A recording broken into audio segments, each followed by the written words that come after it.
Hi guys, welcome back to the channel. நான் உங்க பிரியா. நீங்க யாருன்றத கமெண்ட்ல சொல்லுங்க. நம்ம இன்னைக்கு என்ன மூவி ரிவ்யூவா பார்க்க போறோம் அப்படின்னா கப்புள் ஃப்ரெண்ட்லி அப்படின்னு சொல்லிட்டு ஒரு மலையாள மூவி வந்து ரிலீஸ் ஆயிருக்கு. அது எப்படி என்னன்றத நம்ம ஃபுல் மூவியா பார்க்க போறோம். இது என்னோட ஃபர்ஸ்ட் ஃபுல் மூவி ரிவ்யூ. உங்களுக்கு எனக்கு தெரிஞ்ச மாதிரி நான் உங்களுக்கு எக்ஸ்பிளைன் பண்ணியிருக்கேன். புரியாதுன்றத கமெண்ட்ல கேளுங்க. நான் உங்களுக்கு எந்த மாதிரி அடுத்து வரப்போற மூவிஸ்லாம் அதை கிளியர் பண்ணி உங்களுக்கு புரியுற மாதிரி நான் எக்ஸ்பிளைன் பண்ண பார்க்குறேன். ஓகே, வாங்க நம்ம இப்போ வீடியோக்குள்ளே போயிடலாம். படத்தோட ஸ்டார்டிங்லேயே திருச்சியில் இருக்கிற ஒரு ஐஸ்கிரீம் ஷாப் காமிக்கிறாங்க. அங்கே தான் நம்ம படத்தோட ஹீரோ வந்து இருக்கிறாரு. இவர் பேர் தான் சிவா. சிவா ரொம்ப நாளாக வேலைக்கே போகாமல் வீட்டில் சும்மா தான் இருக்காரு. அவங்களும் அவங்க கேர்ள் ஃப்ரெண்டும் அங்கே உட்காந்து பேசிக்கிட்டு இருக்காங்க. சிவா மட்டும் ஐஸ்கிரீம் சாப்பிட்டுட்டு இருக்காங்க. அந்த சொல்ல போனால் ஐஸ்கிரீம் கூட காசு கொடுக்கறதுக்கு நம்ம சிவாட்ட பைசா கிடையாது. அதனாலே கேர்ள் ஃப்ரெண்ட் வந்து விட்டுட்டு போயிடுறாங்க. அங்கே அப்படியே சீன் கட் பண்ணோம் அப்படின்னா சோகமாக சிவா வீட்டுக்கு வராரு. வீட்டுக்கு வந்தோடனே அவங்க அப்பா வந்து இன்டர்வியூ எப்படி போணுச்சுப்பா அப்படின்ற மாதிரி கேட்குறாங்க. நல்லா போணுச்சுப்பா அப்படின்ற மாதிரி சிவா சொல்கிறாங்க. ஆனால் அது கேட்டு முடிச்ச உடனே அவங்க அப்பா வந்து திட்ட ஆரம்பிச்சிடுறாங்க. ஏன் திட்டுறாங்க அப்படின்னா 10th முடிச்சுட்டு இவரும் வந்து 4 வருஷம் டிப்ளமோ முடிச்சுட்டு அதுக்கடுத்த 2 வருஷம் இன்டீரியர் டிசைனர் அப்படின்ற ஒரு கோர்ஸையும் முடிச்சுட்டு வெட்டியா வீட்டுல சும்மா தான் இருக்காரு. அதனாலயே அவங்க அப்பா ரொம்ப திட்டிகிட்டே இருக்காங்க. எந்த வேலைக்குமே போக மாட்டாரு. இவர் அப்பா எப்ப பார்த்தாலும் நீ அதை நோன்ற இதை நோன்ற அப்படின்னு திட்டிகிட்டே இருக்கிறதுனால சிவா திருச்சியை விட்டு கிளம்பணும் அப்படின்னு சொல்லிட்டு கிளம்பி சென்னைக்கு போறாரு. அங்க அப்படியே சீன் கட் பண்ணோம் அப்படின்னா ஒரு லேடிஸ் ஹாஸ்டல்ல காமிக்கிறாங்க. அங்கதான் நம்ம படத்தோட ஹீரோயினி இருக்கிறாங்க. இவங்க பேர் தான் மித்ரா. மித்ரா வந்து டிசிஎஸ் கம்பெனியில் செலக்ட் ஆகிட்டு கால் லெட்டர் இன்னும் வரல அப்படின்னு சொல்லிட்டு வெயிட் பண்ணிட்டு இருக்காங்க. அப்படியே அங்கே சீன் கட் பண்ணோம் அப்படின்னா நம்ம சிவாவை காமிக்கிறாங்க. சிவா வந்துட்டு அங்கேருந்து கோச்சிக்கிட்டு வந்து இங்கே ஒரு ரெண்டுக்கு வீடு எடுத்து தங்கிட்டு இருக்காரு. அந்த ரெண்டுக்கு வீடு எடுத்து தங்கிட்டு இருந்தாலுமே அந்த வாடகை கூட கொடுக்காம 2 மாசமா இழுத்தடிச்சுக்கிட்டே இருக்காரு. வாடகையுமே கொடுக்கல. அப்படி இருந்தும் அவர் என்ன வேலை பார்க்காரு அப்படின்னா அவர் படித்த படிப்புக்கான வேலை பார்க்கல. ரேபிடோ ஓட்டுறாரு. அதாவது பைக் டாக்ஸி மாதிரி ஓட்டிக்கிட்டு கிடைக்கிறதெல்லாம் பார்த்துக்கிட்டு அவரோட ரொட்டீன் வேலையை அவர் அன்னைக்கான செலவுக்கு தகுந்த மாதிரி அவருக்கு போதுன்ற மாதிரி இருக்காரு. அது கூடயே அவர் படித்த இன்டீரியர் டிசைனரை எல்லா ஒரு சைட்டுக்குமே போய் இன்ஜினியர்கிட்ட எக்ஸ்பிளைன் பண்ணுறாங்க. அங்கே உள்ளவங்க எல்லாருமே வேண்டான்ற மாதிரி சொல்லிடுறாங்க. இந்த பக்கம் நம்ம மித்ரா வந்துட்டு அவங்க கம்பெனியில் செலக்ட் ஆகிருக்காங்களே, அப்போ கால் லெட்டர் எப்போ வரும் அப்படின்ற மாதிரி கேட்க போயிருக்காங்க. ஒரு 1 month ஆகும்னு சொல்லியிருக்காங்க. அங்கே மித்ராவோட அப்பா கால் பண்ணி நீ உடனே கிளம்பி வீட்டுக்கு வா, நீ அங்கே இருந்ததெல்லாம் போதும் அப்படின்ற மாதிரி சொல்கிறாங்க. உனக்கு மாப்பிள்ளை பார்த்தாச்சு, நீ வா அப்படின்ற மாதிரி சொல்கிறாங்க. மித்ராவும் நான் வாரேன்னு சொல்லிக்கிட்டே இருக்காங்க. சோகமாக அப்பா வீட்டுக்கு வாங்கன்னு சொன்ன உடனே சோகத்தில் இவங்க வந்து பிஜிக்கு போகிறாங்க. அப்போது நம்ம சிவா வந்து மித்ராவை தடுத்து நிறுத்துறாங்க. இந்த மாதிரி உங்கள் ஃப்ரெண்டு, அதாவது கூட இருக்கிற பொண்ணு என் பைக் டாக்ஸியில் வந்தாங்க. அவங்க ஒரு 60 rupees வந்து ஜிபே பண்ணாங்க. எனக்கு இன்னும் ஏறலை. அதனால நீங்கள் அதை கொஞ்சம் கேட்டு வாங்கி தர முடியுமா அப்படின்ற மாதிரி என்னோட நம்பருக்கு ஜிபே பண்ண சொல்லுங்கன்னு நம்பர் எழுதி கொடுத்துட்றாங்க. அந்த பொண்ணுகிட்ட போய் கொடுத்தா அந்த பொண்ணு நான் எனக்கு ஏறிடுச்சு, அது அங்கே தான் உள்ள ஃபால்ட்டு அப்படின்னு சொல்லி நம்பரை தூக்கி உத்தர போட்டுறாங்க. அதுக்கப்புறம் இங்கே மறுநாள் ஆகுது. நம்ம 1 மாதம் இங்கே என்ன பண்ண போகிறோம், நம்ம ஊருக்கே போகலாம் அப்படின்ற மாதிரி மித்ரா கிளம்புறாங்க. எந்த ஒரு கால் டாக்ஸியுமே அவைலபிளாக இல்லை. அந்த பேப்பர் அந்த பொண்ணு தூக்கி போட்டுச்சுல, அந்த பேப்பர் கீழே கிடக்கு. சிவா நம்பருக்கு கால் பண்ணி இந்த மாதிரி பொண்ணு நான் வந்து எனக்கு இன்னும் கொஞ்சம் நேரம் லேட் ஆனிச்சு அப்படின்னா நான் பஸ்ஸை விட்டுருவேன், நீங்கள் கொஞ்சம் வந்து என்னை பிக்கப் பண்ணி என்னை போய் பஸ் ஸ்டாண்டில் மட்டும் கொஞ்சம் விட்டுறீங்களா அப்படின்ற மாதிரி மித்ரா வந்து சிவாட்ட கேட்குறாங்க. சிவாவும் அந்த பொண்ணு தர வேண்டிய 60 ரூபாயும் சேர்த்து தரேன்னு சொன்ன உடனே சிவாவும் ஓகே வாங்க போகலாம் அப்படின்ற மாதிரி கூப்பிட்டு போய் அங்கே ட்ராப் பண்ணிட்டு கிளம்பிடுறாரு. பைசா வாங்கிட்டு கிளம்பிடுறாரு. கிளம்பி கொஞ்சம் தூரம் தான் வந்திருப்பாங்க சிவா. திரும்பியும் ஒரு கால் வருது. யாருன்னு பார்த்தா நம்ம மித்ரா தான் திரும்ப கூப்பிட்டுருப்பாங்க. என்ன அப்படின்னா அவங்க ஊருக்கு போகிறத கேன்சல் பண்ணிட்டாங்களாமா. இங்கே இருந்து 1 மாதம் வந்து நம்ம வேற ஏதாவது வேலை தேடிக்கலாம் அப்படின்ற மாதிரி என்னை போய் பீச்சிலே விட்டுருங்கன்னு சொல்கிறாங்க. பீச்சிலே விட்டுட்டு சிவா அங்கேருந்து பைசாலாம் வேண்டான்ற மாதிரி சொல்லிட்டு கிளம்புறாங்க. கிளம்பி சிவா கொஞ்சம் தூரம் தான் போயிருப்பாரு. கொஞ்சம் தூரம் போன உடனே திரும்பியும் ஒரு கால் வரும். யாருன்னு பார்த்தா நம்ம மித்ரா தான். இப்போ என்ன அப்படின்னா மித்ரா வந்து நம்ம பீச்சிலேருந்து நான் மொத்தமாக போகிறேன் அப்படின்ற மாதிரி தான் அவகேட் பண்ணிட்டு கிளம்பியிருப்பாங்க. இப்போ திரும்ப அங்கே போனால் வேற யாரோ வந்துட்டாங்களாமா. அதனால் அங்கே உங்களுக்கு ரூம் இல்லைன்ற மாதிரி சொல்லிடுறாங்க. அதனால் மித்ராவும் கிளம்பி வந்துடுறாங்க வெளியில். இனியே எங்கள் அதாவது கொஞ்சம் தூரம் தள்ளி அவங்க ஃப்ரெண்டோட வீடு இருக்காமா, அங்கே மட்டும் போய் ட்ராப் பண்ணிடுறீங்களா, அதுக்கு நான் பைசாவும் கொடுத்துட்றேன்ற மாதிரி மித்ரா சொல்லிடுறாங்க. சரி வாங்க போகலாம் அப்படின்னு சிவாவும் கூட்டிகிட்டு அவங்க அந்த ஃப்ரெண்டு வீட்டுக்கு போய் விடுறதுக்கு ட்ராப் பண்ணுறதுக்கு போயிட்டாங்க. அவங்க ஃப்ரெண்டு வீட்டுக்கு போனால் அங்கே ஒரு 40 வயசு ஒரு அங்கிள் தான் இருக்காங்க. அங்கே ஃப்ரெண்டு இல்லை. என்னன்னு கேட்டால் அவங்க ஃப்ரெண்டு வெளியில் போயிருக்காங்களாமா. அவங்க ஃப்ரெண்டுக்கு கால் பண்ணால் நான் இந்த மாதிரி ஆஃபீஸில் ஒரு வேலையாக வெளியில் வந்திருக்கேன், என் வீட்டில் என் பாய் ஃப்ரெண்டு தான் இருக்காரு அப்படின்ற மாதிரி அவங்க ஃப்ரெண்டு வந்து ரொம்ப எக்ஸ்பிளைன் பண்ணுறாங்க. மித்ராவும் எனக்கு இன்னைக்கு ஒரு நாள் மட்டும் ரூம் வேணுமே, நான் வந்து மறுநாள் பிஜி பார்த்துருவேன், எனக்கு ஒரு நாள் மட்டும் ரூம் வேணுன்ற மாதிரி கேட்குறாங்க. நான் இன்னைக்கு வெளியில தான் இருப்பேன், என் பாய் ஃப்ரெண்ட் தான் வீட்டில் இருப்பாங்க, வர முடியாதுன்ற மாதிரி சொல்கிறாங்க. உடனே திரும்பியும் சிவாவுக்கு மித்ரா கால் பண்ணுறாங்க. நான் எங்கேயும் போகலைங்க, நான் இங்கே தான் இருக்கேன், நீங்கள் வாங்க அப்படின்ற மாதிரி சிவா சொல்கிறாங்க. இப்போ என்ன பண்ணலாம் அப்படின்ற மாதிரி கேட்கும்போது, எனக்கு எப்படியாவது ரூம் அரேஞ்ச் பண்ணி கொடுக்க முடியுமா, அதுக்கான பைசாவை நான் கொடுத்துட்றேன் அப்படின்ற மாதிரி மித்ரா சொல்கிறாங்க. சரி அப்படின்னு சொல்லிட்டு சிவாவும் எல்லா ஹாஸ்டல்லையுமே ஒவ்வொரு இடத்துலையா கூட்டு போய் காமிக்கிறாங்க. எங்கேயுமே ரூம் அவைலபிளாக இல்லை. இருந்தாலும் என்ன சொல்கிறாங்க அப்படின்னா, 10 நாளைக்கு முன்னாடியே புக் பண்ணியிருக்கணுமாமா, அப்படின்னா தான் ரூம் அவைலபிளாக இருக்குன்ற மாதிரி சொல்கிறாங்க. அப்படியே இவங்க தேடி தேடி தேடி ரொம்ப நேரம் அலைஞ்சு எங்கேயுமே இல்லை. இருக்கோன்னே நைட் ஆயிடுது. ரொம்பவே டயர்ட் ஆயிடுறாங்க 2 பேருமே. அப்போது தான் நைட்டு ஒரு ரோட்டு கடையில் சாப்பிட்றாங்க. சாப்பிட்டு இருக்கும்போது நான் 10,000 ரூபா ஆனாலும் பே பண்ணுறேன், எனக்கு ரூம் வேணுன்ற மாதிரி சொல்கிறாங்க. சிவாவுக்கு ஒரு ஐடியா வருது, நம்மளும் ரூமுக்கு வாடகை கொடுக்கவே இல்லை, நீங்கள் ஏன் ரூமில் தங்கிக்கிறீங்களா, நான் ரூமுக்கு சாப்பிட்றதுக்கும் குளிக்கிறதுக்கும் மட்டும்தாங்க வருவேன், நான் தூங்குறது கூட மேலே தான் தூங்குவேன் அப்படின்ற மாதிரி சொன்ன உடனே, நான் உன்னை எங்கேயோ பார்த்த மாதிரி இருக்கே அப்படின்னு சொல்லி மித்ரா சொல்கிறாங்க. எங்கே பார்த்தேன் அப்படின்னா, கொஞ்ச நாளைக்கு முன்னாடி நீ ஒரு பொண்ணோட ஒரு ஹாஸ்பிட்டலுக்கு வந்தவன் தானே நீ அப்படின்ற மாதிரி மித்ரா கேட்குறாங்க. உடனே இல்லைங்க, அது என்னோட அண்ணியோட ட்ரீட்மெண்ட்டுக்காண்டி நாங்கள் வந்திருந்தேன், அப்படிதான், மற்றபடி வேற எதுவுமே இல்லைன்ற மாதிரி சொல்கிறாங்க. என்ன அப்படின்னா, என்னோட ஓனருக்கு, ஹவுஸ் ஓனருக்கு நான் 2 மாசமா வாடகையே கொடுக்கல, அவங்க கண்ட மணிக்கு திட்டுறாங்க, தயவு செய்து இப்போ வந்தீங்கன்னா இன்னும் கொஞ்சம் ஹெல்ப்ஃபுல்லாக இருக்குன்ற மாதிரி சொல்கிறாங்க. வீட்டுக்கும் போயிடுறாங்க.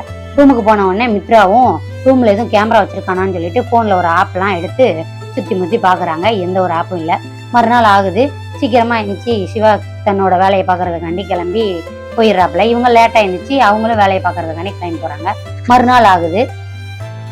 2 பேரும் ஒரு டீ குடிக்குமா அப்படின்ற மாதிரி போகிறாங்க. டீ ஷாப் போகிறாங்க. அங்கே போய் பார்த்தா, உங்களோட நீங்கள் என்ன பண்ணுறீங்க, என்ன எது சொல்லுங்கள் அப்படின்னு சொல்லி மித்ரா கேட்குறாங்க. சிவாவும் தனக்கு நடந்த சோகத்தை எல்லாத்தையுமே, எனக்கு வேலையே இல்லை அப்படின்ற மாதிரி சொல்கிறாங்க. ரொம்ப ஃபீல் பண்ணிக்கிட்டு இருக்காங்க. மறுநாள் காலையில் மித்ராவும் நான் அவங்க ப்ராஜெக்ட்லாம் பார்த்தேன், ரொம்பவே நல்லா தான் இருக்குது, ஆனால் சின்ன சின்ன இது மட்டும் மாற்றணும் அப்படின்ற மாதிரி சிவாவை ட்ரிம்லாம் பண்ணி இன்சர்ட்லாம் பண்ணி பக்கா ப்ரொஃபஷ்னலாக மாறி வாங்க அப்படின்னு சொல்லி கூப்பிட்றாங்க. சிவாவும் அந்த மாதிரி கிளம்பி வராங்க. அந்த உடனே இவங்க 2 பேரும் சேர்ந்து ஒரு ஆஃபீஸ்க்கு போகிறாங்களாமா. அங்கே போய் மித்ராவுக்கு தெரிஞ்ச ஒரு இடத்துல போய் பார்க்க போகிறாங்களாமா. அந்த மாதிரி கிளம்பி போகிறாங்க.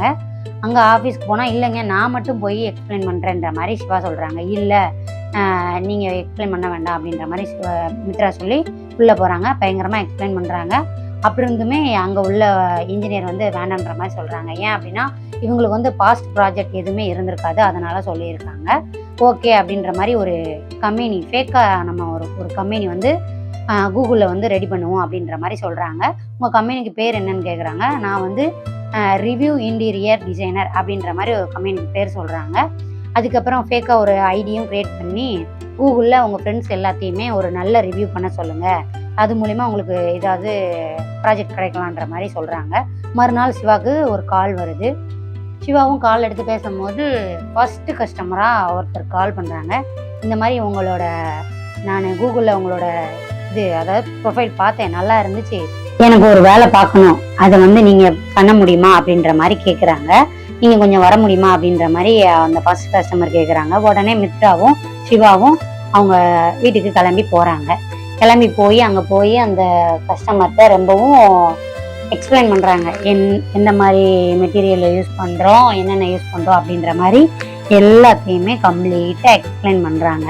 ஒன்றும் விடாமல் இதுக்கு எவ்வளோ ரூபா ஆகுது என்னன்றது அப்படின்றது எல்லாத்தையுமே எக்ஸ்பிளைன் பண்ணி முடிச்சதுக்கப்புறம் எந்த மாதிரி ஒர்க் பண்ணணும், எங்கே ஒர்க் பண்ணணும் அப்படின்றத சிவா வந்து கேட்குறாங்க. அப்போது தான் அந்த கஸ்டமர் வந்து கூட்டிகிட்டு போகிறாங்க. ஒரு வாஷ் பேஷன் பக்கத்தில் கூப்பிட்டு போகிறாங்க. வாஷ் பேஷன் கீழே இங்கே என்னங்க பண்ணணும் அப்படின்ற மாதிரி சிவா கேட்குறாங்க. இங்கே என்ன பண்ணணும் அப்படின்னா, இதுக்கு கீழே எனக்கு ஒரு காம்பேக்டாக ஒரு சின்ன டோர் மாதிரி வச்சு ஒரு கபோர்டு மட்டும் பண்ணணுன்ற மாதிரி சொல்கிறாங்க.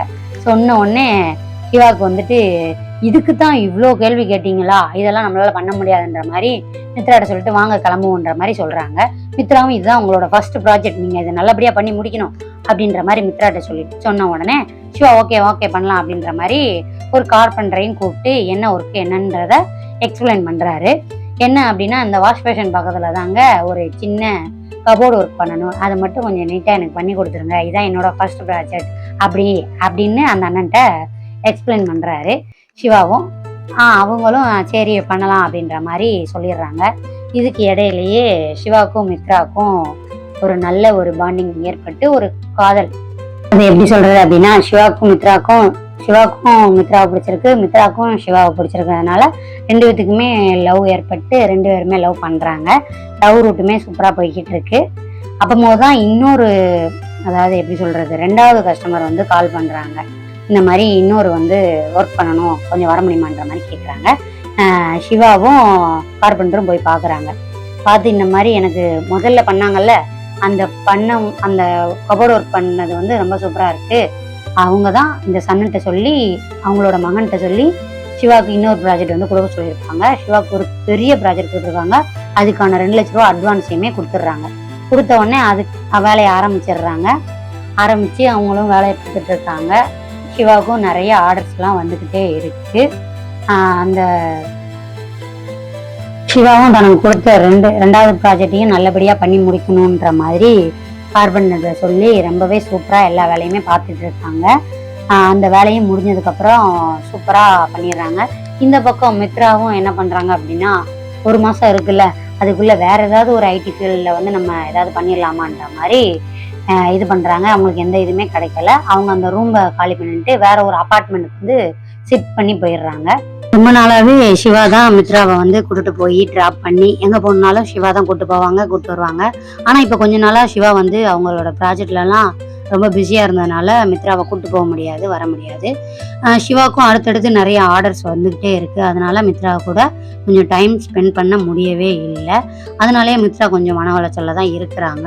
அவங்க அம்மாவும் கால் பண்ணி இந்த மாதிரி நீ ஊருக்கு எப்போ வருவ, வா உனக்கு கல்யாணம் பண்ணுற மாதிரி சொல்லிட்டு இருக்காங்க. ஒரு நாள் மித்ரா அவங்களோட இன்டர்வியூ முடிச்சுட்டு அங்கே பைக் டாக்ஸிக்காக வெயிட் பண்ணுறாங்க. அப்போது தான் நம்ம சிவா வந்துட்டு சர்ப்ரைஸாக வராங்க. நீ எங்கே இருக்க அப்படின்ற மாதிரி கேட்கும்போது, நான் இந்த மாதிரி வெயிட் பண்ணுறேன் அப்படின்ற மாதிரி சொல்லிட்டு 2 பேருமே நடந்து போகிறாங்க. என்ன நீ இன்னைக்கு அதிசயமாக இருக்கு, என்னை பிக்கப் பண்ண வந்திருக்க அப்படின்ற மாதிரி கேட்கும்போது, இன்னைக்கு கொஞ்சம் ஃப்ரீயாக இருந்தேன், அதனால தான் உன்னை பிக்கப் பண்ண வந்தேன் அப்படின்ற மாதிரி சிவா சொல்கிறாங்க. உன்னோட இன்டர்வியூலாம் எப்படி போணுச்சுன்ற மாதிரி கேட்காங்க. இல்லை ஒன்றுமே ஒர்க் ஆகலை அப்படின்ற மாதிரி சொல்கிறாங்க. நீ எதுக்கு இவ்வளோ தூரம் கஷ்டப்படுற, நம்ம கம்பெனிக்கே வந்துட வேண்டியதானே அப்படின்ற மாதிரி சிவா சொல்கிறாங்க. நீ உன்னோட ஃபீல்டில் ஜெயிச்சிட்டுன்றதுக்காக நீ சந்தோஷப்படாத, எனக்கு இதுதான் லட்சியம் அப்படின்ற மாதிரி சொல்கிறாங்க. அவங்க 2 பேத்துக்கும் பயங்கரமாக சண்டை ஆகுது. மித்ரா கோச்சிட்டு போயிடுறாங்க. மறுநாள் காலையில் சிவாவோட அப்பா வந்து அம்மா கால் பண்ணுறாங்க. கால் பண்ணி இந்த மாதிரி நாங்கள் அங்கே சென்னையில் அவங்க அன்னைக்கு ஒரு ட்ரீட்மெண்ட் இருக்காமா, அதனால சிவாவோட அப்பா அண்ணன் எல்லாருமே வராங்களாமா அப்படின்ற மாதிரி இன்ஃபார்ம் பண்ணுறாங்க. ஓகே வாங்கன்னு சொன்னப்போ இந்த பக்கம் மித்ராவோட அம்மா கால் பண்ணி இந்த மாதிரி உனக்கு பார்த்துருக்க மாப்பிள்ளை வந்து சென்னையில் தான் இருக்காங்க, அவங்க ஐடி ஃபீல்டில் தான் ஒர்க் பண்ணுறாங்க, அதனால நம்ம அங்கே போய் நேரில் போய் பார்க்க போகிறோம் அப்படின்ற மாதிரி சொல்லிடுறாங்க. எல்லாருமே வராங்களாம். அதுக்கப்புறம் மறுநாள் மித்ராவும் கிளம்பி அவங்க ஃப்ரெண்டோட அப்பார்ட்மெண்ட்டுக்கு போயிடுறாங்க. சிவாவோட அன்னைக்கும் இங்கே ட்ரீட்மெண்ட் நடந்துக்கிட்டு இருக்கு. சிவாவோட அண்ணன் வந்து பில் பே பண்ணுறதுக்காக போகிறாரு. இல்லை நானே பே பண்ணிக்கிறேன்ற மாதிரி பே பண்ணுறாங்க. அதுக்கப்புறம் இங்கிட்டு பார்த்தீங்க அப்படின்னா மித்ராவுக்கு பார்த்துருக்க மாப்பிள்ளையை மீட் பண்ணுறதுக்காண்டி மித்ராவோட அப்பா அம்மா எல்லாருமே அங்கே போயிருக்காங்க. மித்ராவை வந்து மீட் பண்ணுறதுக்கு அந்த மாப்பிள்ளையும் வந்திருக்காங்க. அவங்களுக்கும் மித்ராவை ரொம்ப நேரில், அதாவது ஃபோட்டோவில் பார்த்ததை விட எனக்கு நேரில் ரொம்ப பிடிச்சிருக்குன்ற மாதிரி சொல்லிடுறாங்க. மித்ராவும் சிவாவுக்கு வந்து கால் பண்ணுறாங்க. சிவாவும் கால் எடுக்கலைன்னா அங்கே பில் கட்டுற இதுலேயே வச்சுட்டு போயிடுவார் சிவா. என்ன அப்படின்னு பார்த்தோம் அப்படின்னா, மித்ராவோட அன்னைக்கு இதுக்கு மேலே ட்ரீட்மெண்ட் பண்ண முடியாதாம்மா, பண்ணால் உயிருக்கே ஆபத்தாக முடிஞ்சிருமாம்மா, அதனாலேயே ட்ரீட்மெண்ட்டை கேன்சல் பண்ணிடுறாங்க. சிவா அந்த அவசரத்தில் ஃபோனை அங்கேயே வச்சுட்டு வந்துடுறாங்க. அதனால் மித்ரா ஃபோன் பண்ணும்போது ஃபோனை எடுக்கலை. ஃபோன் வேறு வைப்ரேட்டில் இருக்குது. அதனால் ஃபோன் பண்ணும்போது ஃபோன் கீழே விழுந்துருது. அதனால் சிவா ஃபோனை எடுக்கலை. இங்கிட்டு பார்த்தீங்க அப்படின்னா மித்ராவோட அம்மா அப்பாவும் மாப்பிள்ளை ஓகேன்னு சொன்ன உடனே நாங்கள் ஊரில் போய் எல்லா வேலையும், கல்யாணத்துக்கு தேவையான எல்லா வேலையும் நாங்கள் பார்க்குறோம், நாங்கள் எல்லாத்தையும் ஏற்பாடு பண்ணிட்டு கூப்பிட்றோம், நீ வா அப்படின்ற மாதிரி சொல்லிட்டு கிளம்பிடுறாங்க. சிவா ஃபோன் போட்டு பார்க்குறாரு, மித்ரா எடுக்கவே இல்லை. ஏன்னா கோவத்தில் இருக்காங்களா, அதனால எடுக்கலை. அங்கே மேலே ஃபீல் பண்ணிக்கிட்டு இருக்கும் போது சிவாவோட அண்ணன் வந்து மேலே வராங்க. வந்த உடனே சிவா கேட்குறாரு, என்னண்ணே அண்ணி எல்லாம் ஓகேவா அப்படின்ற மாதிரி கேட்குறாங்க. சிவாவோட அண்ணனும் வருத்தமாக சொல்கிறாங்க, அவளுக்கு அந்த உடம்பு எதுவுமே ஒத்துக்கிட மாட்டேங்கிறா, அப்பாவோட டார்ச்சர்னால தான் இந்த மேலும் மேலும் இந்த அதாவது ஒரு ட்ரீட்மெண்ட்டுக்கு ஒத்துக்கிட்டே இருக்கா, இல்லைன்னா அதுக்கு என்னோட இஷ்டப்படினா நான் வேண்டான்னு தான் சொல்லுவேன், பேசாண்டி ஒரு குழந்தைய தத்தெடுக்கலான்ற மாதிரி நினச்சிக்கிட்டு இருக்கோம் அப்படின்ற மாதிரி சொல்லுவாங்க. அடுத்து அப்படியே வந்து சிவா வந்து கேர்ள் ஃப்ரெண்டை மீட் பண்ணுறதுக்கு வந்துடுறான். அதாவது மித்ராவை மீட் பண்ணுறதுக்கு இங்கே வாரான். வந்த உடனே மித்ராவும் சமாதானம் ஆயிடுறாங்க. ஆகி முடிச்சதுக்கப்புறம் காலிங் பெல் அடிக்குது. அவங்க அப்பா வந்துடுறாங்க. ஏன் அப்படின்னா நைட்டு 11 மணிக்கு டிக்கெட் போடு அப்படின்னா காலையில் 11 மணிக்கு டிக்கெட் போட்டிருக்காங்க. அதனால அவங்க அப்பா ஊருக்கு போகாமல் வீட்டுக்கு வந்துடுறாங்க. அப்போ போது சிவா உள்ளே இருக்கிறத பார்த்துடுறாங்க. சிவாவும் மாட்டிக்கிறாங்க. மாட்டிக்கிட்ட உடனே இவங்க 2 ஃபேமிலியுமே மீட் பண்ணி பேசுகிறாங்க. இந்த மாதிரி இவங்க 2 பேருமே லவ் பண்ணுறாங்கல்ல, நம்ம அவங்களே கல்யாணம் பண்ணி வச்சிடணுன்ற மாதிரி சொல்கிறாங்க. மித்ராவோட அப்பா ஒத்துக்கிட மாட்டேங்கிறாங்க. உங்களோட ஜாதியில் யாரையாவது பார்த்து நல்ல பையனாக பார்த்து கல்யாணம் பண்ணி வைங்க, என் பொண்ணுக்கு நான் என்னோட ஜாதியில் தான் நான் மாப்பிள்ளை பார்ப்பேன்ற மாதிரி சொன்ன உடனே இவங்களுக்கு கோவம் வந்துடுது. நீ சொல்லுமா எப்படின்னு சொல்லு, நீ எங்கள் கூட வரதா இருந்தால் வந்துடுன்ற மாதிரி சொல்கிறாங்க. மித்ராவும் இல்லைப்பா, இப்பவுமே நீங்கள் கூப்பிட்டோன்னே நான் வந்துடுவேன், எங்கள் அப்பா அம்மாவுக்கு அது ஒரு மரியாதையாக இருக்காது அப்படின்னு சொல்லிட்டு மித்ரா கிளம்பிடுறாங்க. மறுநாள் இங்கே அவங்களுக்கு பார்த்துருக்க மாப்பிள்ளைகிட்ட சிவா ஃபோன் வந்து நேரில் பேசுகிறாங்க. இந்த மாதிரி நாங்கள் லவ் பண்ணுறோம், நீங்கள் கொஞ்சம் அவாய்ட் பண்ணிக்கோன்ற மாதிரி சொல்கிறாங்க. மித்ராவுக்கு ஃபோன் போட்டால் மித்ரா ஃபோனை எடுக்கிறதே இல்லை. சிவாவும் இங்கே ரொம்ப நாளாக ஃபீல் பண்ணிக்கிட்டே இருக்காங்க. ரொம்ப அவங்க ஃபோனை எடுக்கலன்னொடனே சிவா அவங்கள நேரில் பார்க்குறதுக்கு மீட் பண்ணுறதுக்கு கிளம்பி போகிறதுக்கு ரெடியாக பஸ்ஸில் ஏறி உட்காந்துருக்காங்க. அப்போது சிவாவுக்கு ஒரு கால் வருது. யாருன்னு பார்த்தா ஹாஸ்பிட்டலுக்கு வர சொல்கிறாங்க. சிவாவும் அவசரமாக வேகமாக ஓடியாராங்க. அங்கே போய் பார்த்தா மித்ராவை அட்மிட் பண்ணியிருக்காங்க. என்னன்னு பார்க்கும்போது என்னென்னு அவங்க அம்மாட்ட கேட்கும்போது அவங்க அம்மா சொல்கிறாங்க, இந்த மாதிரி கொஞ்ச நாளாக இங்கேருந்து கூப்பிட்டு போனதுலேருந்து மித்ரா சிவாவை கல்யாணம் பண்ணிக்கணுன்ற மாதிரி அவங்க அப்பா கிட்ட சண்டை போட்டுக்கிட்டே இருந்தாங்க. சிவாவும் அவங்க அப்பாவும் இந்த மாதிரி நான் சிவாவை கல்யாணம் பண்ணி தர மாட்டேன்ற மாதிரி சொல்லி அவங்க ஃபோனை தூக்கி போட்டு உடச்சிட்டாங்க. அது ரொம்பவே ஃபீல் பண்ணிக்கிட்டு அவங்க ஒரு இடத்துல போய் உட்காந்துக்கிட்டு இருக்கும் போது மயக்கம் போட்டு கீழே விழுந்துருவாங்க. கீழே விழுந்தவொடனே அங்கே இருக்கிற லோக்கல் ஹாஸ்பிட்டலுக்கு கூட்டு போவாங்க. அங்கே பார்க்க முடியாது, நீங்கள் பெரிய ஹாஸ்பிட்டல் கூட்டு போயிருங்க அப்படின்ற மாதிரி சொல்லிடுறாங்க. சொன்ன உடனே தான் இவங்க பெரிய சென்னைக்கு கூட்டு வந்திருப்பாங்க. சென்னையில் கூட்டு வந்து அவங்க செக் பண்ணிவிட்டு அந்த டாக்டர் என்ன சொல்கிறாங்க அப்படின்னா, மித்ராவோட மூளைக்கு போகிற நரம்பில் உள்ள செல்கள் எல்லாமே உயிரிழந்துக்கிட்டே இருக்குது. இது இப்போ பிரச்சனை கிடையாது, ரொம்ப நாளாகவே இது இருந்திருக்கு, அதை நீங்கள் பார்க்காம விட்டுருக்கீங்க. இது ஆரம்ப ஸ்டேஜ்லேயே இருந்துச்சு அப்படின்னா க்யூர் பண்ணிடலாம். இது முத்திருச்சு, இது க்யூர் பண்ண முடியாது, எந்த அளவுக்கு போதோ அந்த அளவுக்கு விட்டுட்டு நம்ம இது பண்ண வேண்டியதான் அப்படின்ற மாதிரி டாக்டர் சொல்லிடுறாங்க. சிவாவும் ரொம்ப ஃபீல் பண்ணிக்கிட்டு ரொம்ப அழுதுட்டு மித்ராவை போய் பார்க்குறாங்க. பார்த்துக்கிட்டு அவங்களால அங்கே இருக்க முடியல, கண்ட்ரோல் பண்ண முடியல, அப்படியே அழுதுகிட்டே வெளியில் வந்துடுறாங்க. இது எல்லாத்தையுமே பார்த்து அவங்க அப்பா ரொம்பவே ஃபீல் பண்ணுறாங்க. ரொம்பவே அழுதுட்டு அதாவது சிவா வெளியில் வந்துடுறாரு. இப்படியே நாள் ஆகிக்கிட்டே இருக்குது. மித்ராவோட உடம்புமே க்யூர் ஆகிற மாதிரி தெரியல. அங்கேயே ஒரு 6 மாதத்துக்கு மேலேயே ஆயிடுது. சிவாவும் 6 மாதமும் அங்கே எந்த ஒரு வேலைக்குமே போகாமல் அங்கேயே இருந்து மித்ராவை பார்த்துக்கிட்டு இருக்காங்க. அப்போது தான் ஒரு நாள் 6 மாதம் ஆயிடுச்சுல்ல, அவங்களுக்கு அந்த ஆக்சிஜனை கொடுத்துருப்பாங்க. அதை இப்போ ரிமூவ் பண்ணிடுறாங்கன்னா அவங்களுக்கு எப்போ மூச்சு விட கஷ்டப்படுறாங்களோ அப்போ அந்த ஆக்சிஜனை இதை போட்டுக்கணுமாமா அப்படின்ற மாதிரி சொல்கிறாங்க. மித்ராவும் ஓகேன்ற மாதிரி ஆயிட்டாங்க. கொஞ்ச நாள் அதுக்கப்புறம் மித்ரா கொஞ்சம் கொஞ்சமாக க்யூர் ஆகிக்கிட்டே வராங்க. சிவாட்ட கேட்பாங்க, நீ எந்த ஒரு வேலைக்குமே போகாமல் இங்கே தான் இருக்கியா அப்படின்ற மாதிரி கேட்பாங்க. ஆமாம் போகலை அப்படின்ற மாதிரி சொல்லும் போது மறுநாள் காலையில் பார்த்தா மித்ரா அந்த ஹாஸ்பிட்டலில் இருக்க மாட்டாங்க. எல்லாருமே தேடுறாங்க. மித்ராவும் சிவாவும் அங்கே இருக்கவே மாட்டாங்க. என்னன்னு பார்க்கும்போது அதாவது ஹாஸ்பிட்டலில் சிசிடிவி ஃபோட்டோவை செக் பண்ணுவாங்க. செக் பண்ணும்போது சிவா தான் மித்ராவை கூட்டிகிட்டு போகிறத எல்லாருமே பார்த்துருவாங்க. பார்த்துட்டு ஃபோன் போடுவாங்க. சிவா அட்டன் பண்ணவே மாட்டார். சிவா என்ன பண்ணுவாங்க அப்படின்னா, அவர் மித்ராவை 6 மாதமாக ஒரே ஹாஸ்பிட்டலில் இருக்கிறதுனால வெளியில் ஏதாவது கூட்டிட்டு போகலாம் அப்படின்ற மாதிரி ட்ரிப்புக்கு, அதாவது மித்ரா எங்கெல்லாம் ஆசைப்படுறாங்களோ அங்கெல்லாம் கூப்பிட்டு போகணுன்ற மாதிரி எல்லா ஊருக்கையுமே போய் மித்ராவை சந்தோஷமாக வச்சுக்கணுன்ற மாதிரி ட்ரிப் கூப்பிட்டு போகிறாங்க. அவள் எப்போவுமே ஹாப்பியாக இருக்கணும் அப்படின்ற மாதிரி ஒவ்வொரு ஊருக்காகவும் சிவா கூட்டிட்டு போகிறாங்க. மித்ரா அங்கே ரொம்பவே ஹாப்பியாக இருக்காங்க. எந்த ஒரு தொல்லையும் இல்லாமல் ரொம்ப ஹாப்பியாக இருக்காங்க. சிவாவுக்கு அவங்க அப்பாவும் அம்மாவும் மாறி மாறி கூப்பிட்டுட்டே இருக்காங்க. சிவாவும் அந்த ஃபோனை எடுக்கவே இல்லை. ஃபோனை எடுக்காமல் அவங்க கூப்பிட்டுட்டே போகிறாங்க. மித்ராவோட நிலைமையை நினச்சி ரொம்பவே ஃபீல் பண்ணிக்கிட்டு தான் இருக்காரு. மித்ரா என்னெல்லாம் ஆசைப்படுறாங்களோ அதை எல்லாமே பண்ணணும் அப்படின்ற மாதிரி சிவா எல்லாத்தையுமே பண்ணிக்கிட்டு இருக்காரு. ஒரு நாள் அங்கேருந்து கொஞ்சம் தூரம் நடந்து போய்கிட்டு இருக்கும் போது மித்ரா கூட வரவே இல்லை. எங்கே பார்த்தா காணோம். அவங்கள தேடி திரும்ப ரொம்ப பயந்து சிவா போய் தேடிக்கிட்டு இருக்காரு. அப்போ ஒரு இடத்துல மித்ரா நின்றுட்டு இருக்காங்க. எனக்கு வந்த வழி மறந்து போச்சு, நான் எங்கே போகிறேன் எங்கே இருக்கேன்னு எனக்கே தெரியல அப்படின்ற மாதிரி மித்ரா சிவாட்ட சொல்லி ஃபீல் பண்ணுறாங்க. என்னம்மா நீ நம்ம வந்து சென்னையிலேயே இருக்கோம், எனக்கே இந்த ரூட்லாம் மறந்துடும், நீ வந்துட்டு இங்கே வந்து புதுசு தானே அப்படின்ற மாதிரி சமாதானப்படுத்தி கூப்பிட்டு போகிறாங்க. அப்போது ஒரு போட்டில் போய்கிட்டு இருக்கும்போது மித்ராவும் எனக்கு இங்கே வந்து ரொம்பவே சந்தோஷமாக இருக்குது, அமைதியாக இருக்குது, நான் இங்கே வந்து ரொம்ப அப்படி ஜாலியாக கத்தணுன்ற போல் இருக்குது அப்படின்ற மாதிரி கத்துறாங்க. ஓகே நீ கத்துமா அப்படின்ற மாதிரி சொல்லிட்டு வீட்டுக்கு அவங்க இருக்கிற ரூமுக்கு வராங்க. அவங்க அப்பா அம்மா எல்லாருமே அவங்க ரூமை கண்டுபிடிச்சி வந்துடுறாங்க. அவங்கக்கிட்ட ஒரு வார்த்தை கூட பேச மாட்டாங்க மித்ரா. பேசாமல் வீட்டுக்குள்ளே ரூமுக்குள்ளே போயிடுவாங்க. ஏன் அப்படின்னு சிவா வந்து கேட்கும் போது பக்கத்தில் உட்காருவாங்க. அப்போது பெட் எல்லாமே வந்து ஈரமாக இருக்கும். என்ன அப்படின்னா அவங்களுக்கு யூரின் போயிருப்பாங்களாமா. அவங்களுக்கு அந்த இது அவங்க பாடியில் என்ன நடக்குன்றதே அவங்களுக்கு தெரியாது. அதை வந்து ரொம்பவே ஃபீல் பண்ணிவிட்டு சிவா ஃபீல் பண்ணிக்கிட்டு இருக்கும்போது தான் மித்ராவோட அப்பா வந்து அவங்கள கட்டி பிடிச்சி ரொம்ப அழுவாங்க. நான் ரொம்ப ஃபீல் பண்ணின்ற மாதிரி, அதாவது நான் தப்பு பண்ணிட்டேன்ற மாதிரி ரொம்ப கட்டி பிடிச்சி அழுவாங்க. அடுத்த சீனில் என்ன காமிப்பாங்க அப்படின்னா மித்ரா தான் சிவாட்ட நீ எங்கேயாவது கூட்டிட்டு போ, இங்கே இருந்து எனக்கு ரொம்ப ஒரு மாதிரி இருக்கு, நீ எங்கேயாவது கூட்டிட்டு போன்ற மாதிரி மித்ரா தான் சொல்லியிருப்பாங்க. அப்படியே கொஞ்ச நாள் ஆகுது. கொஞ்ச நாள் ஆகி மித்ராவுக்கு வந்து ஒரு சின்ன ஒரு இது டாக்டர் வந்து எல்லாரையும் அடையாளம் தெரியுதா அப்படின்ற மாதிரி கேட்பாங்க.